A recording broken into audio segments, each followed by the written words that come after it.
Oh, there's that transition music that we've all come to know. Yes, yes, I'm already headed that way. 'Cause we had again the reliable segment of the AEW programs are usually the Hurt Syndicate and the MJF appearances where MJF's trying to get into the group and etc. And they did a good job here, but they got interrupted. I will back up. The Hurt Syndicate and their lawyer was in the ring, and hey, did you notice that old Mark Sterling was actually halfway straight? Didn't throw in the goddamn, comedy and the Ritz Brothers act, and it was kind of The Ritz brothers. as legitimate as he could be. But the Hurts and their lawyer were in the ring, and Mark Sterling was in the ring. He brought MJF out for the big induction. And MJF not only was cutting a promo, he was doing good, but MVP was feeling saucy. He healed on the crowd. They blistered Albuquerque. MVP has not really been that much of an outright heel to people on TV, but in this case, Yeah, Albuquerque and Brian Keith. yes.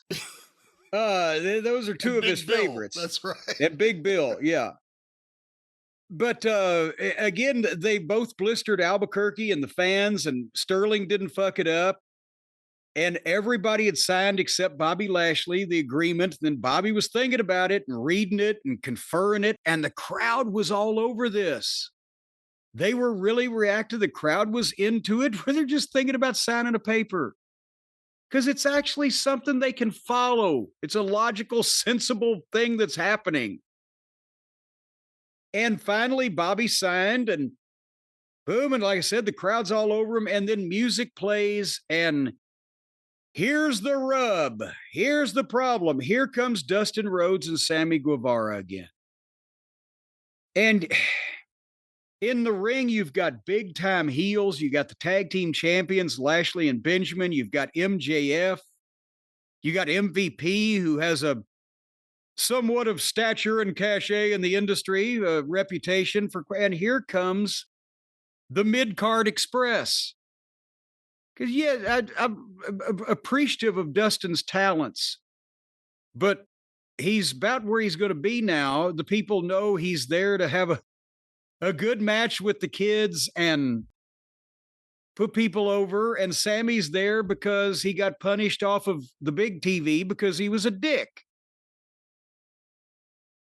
And they're not top guys. And this match is not going to sell a fucking ticket or a buy or a view or whatever the fuck. But now, and Dustin did the whole interview while Sammy just stared there and gawked. And Dustin again was trying really hard, too hard. He can talk, but he had no material here and he went too long. I mean, at one point he said the first Double or Nothing was an unforgettable night you're never going to forget. And only time will tell if we stand the test of time. And then his whole thing, we were here at day one, the day one guys. So 6 years later, we're in the same position, and in Sammy's case, worse, is what they might as well say. And they're standing there already wearing tag team title belts, and they're barking at the guys in the ring that they want their belts because everybody's got belts. So visually, a lot of people who don't live their lives over this thing is going to say, well, what's the fucking difference? And who cares? It's just, they've got nobody credible to work with their tag team champions, except their other tag team champions that are tag team champions of a fictitious promotion that doesn't really exist. And this is what they're spending national TV time on. Help me understand, Brian. I'm actually really into Sammy Guevara's new gimmick, which is like, I fucked up, so now I wear a suit.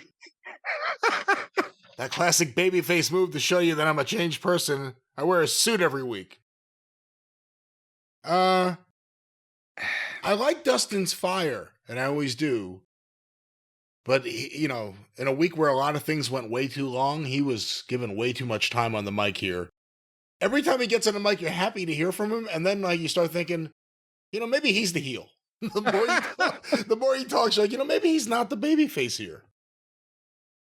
Yeah, I don't know. I mean, pay-per-views this weekend, they needed a match.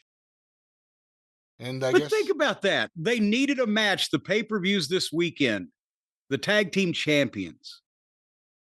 That's the level of intricacy that is going into this booking.